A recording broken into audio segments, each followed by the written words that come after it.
तुल्य हो जाता। यदि ब्राह्मण है और यदि आपने उसका अपमान कर दिया तो उसे मृत्यु तुल्य कष्ट होता। बोले अच्छा। वहां तो द्रौपदी मैया ने रस्सियों से बंधन से मुक्त करा दिया, कहा जाओ तुम चले जाओ।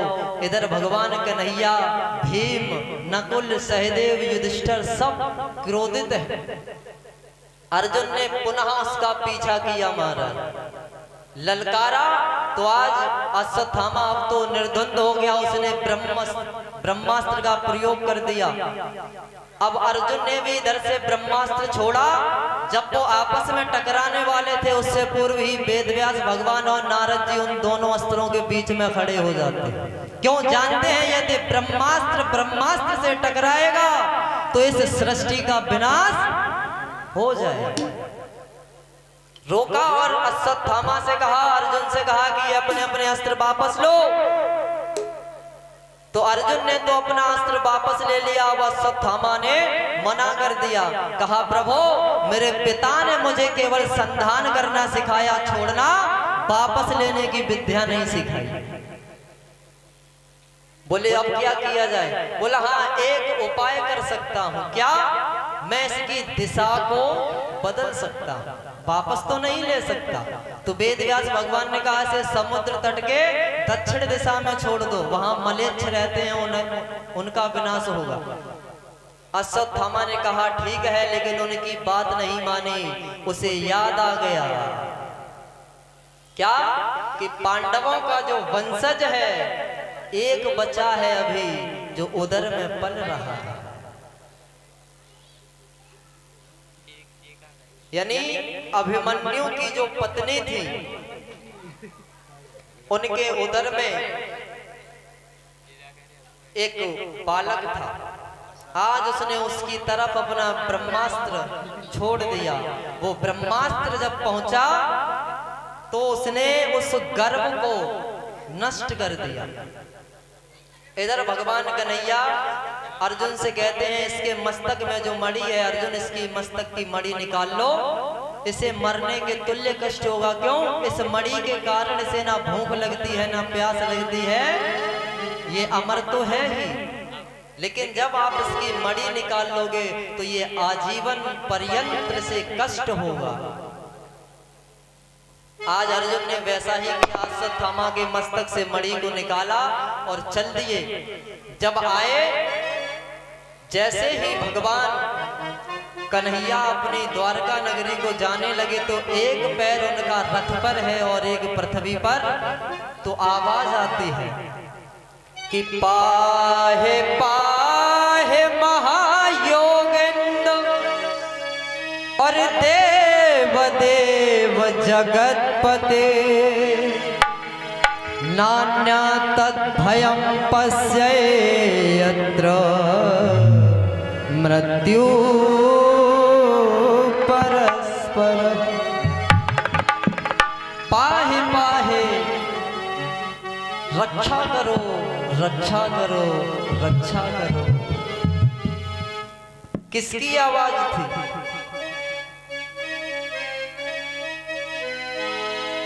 महाराज अभिमन्यु की जो पत्नी थी उत्तरा, वो आवाज देती है, हे देवों के देव, जगत के पिता जगदीश्वर, हम आपकी शरण में हैं, आप मेरी रक्षा करें।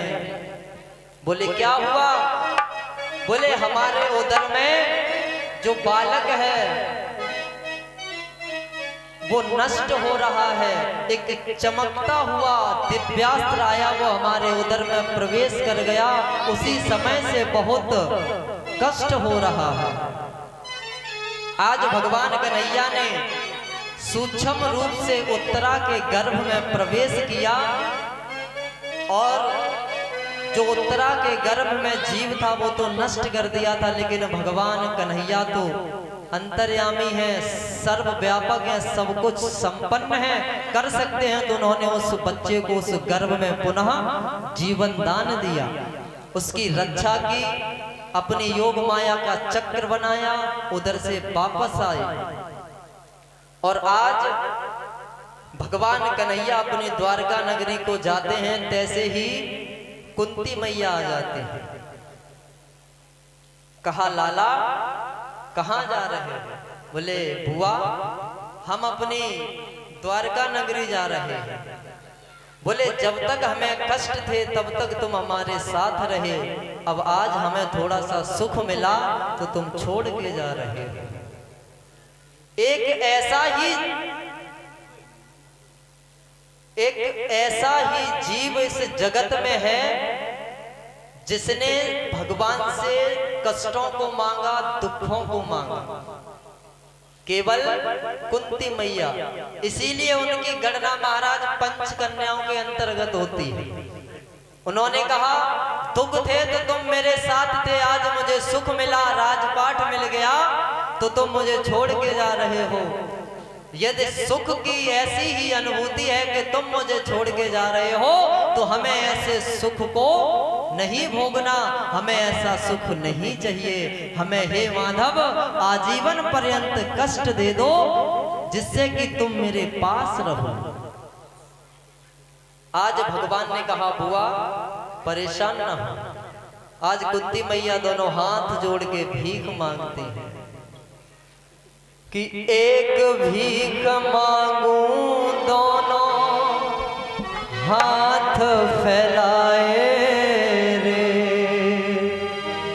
हाथ फैलाए, हाथ फैलाए।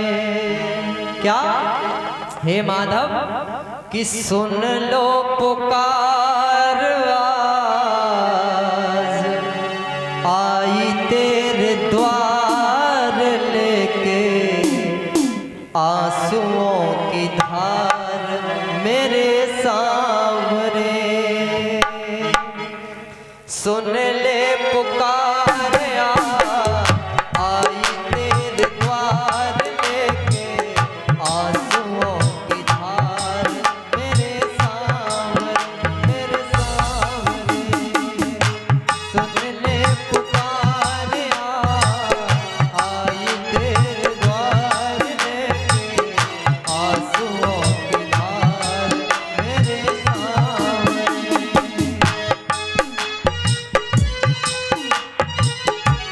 हरि बोल।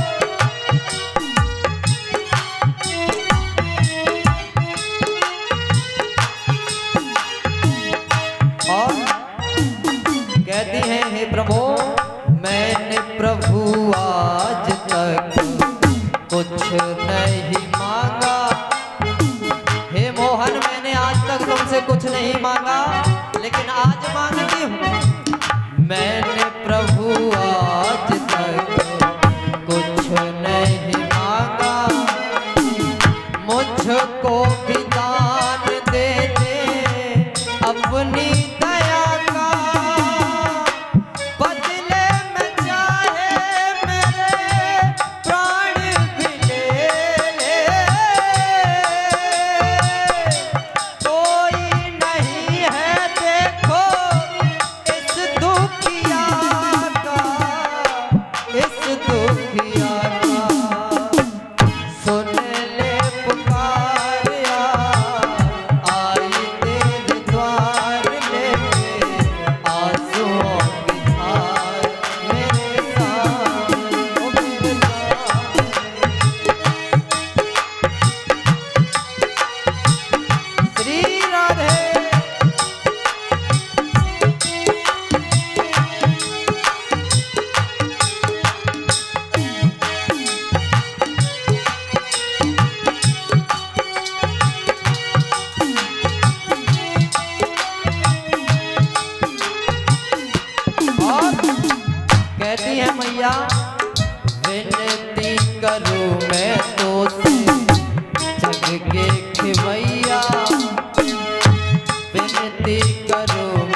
बोलना पड़ेगा, जोर से बोलना पड़ेगा और जोर से। आज भगवान कन्हैया और अपनी कुंती बुआ को सांत्वना देते हैं।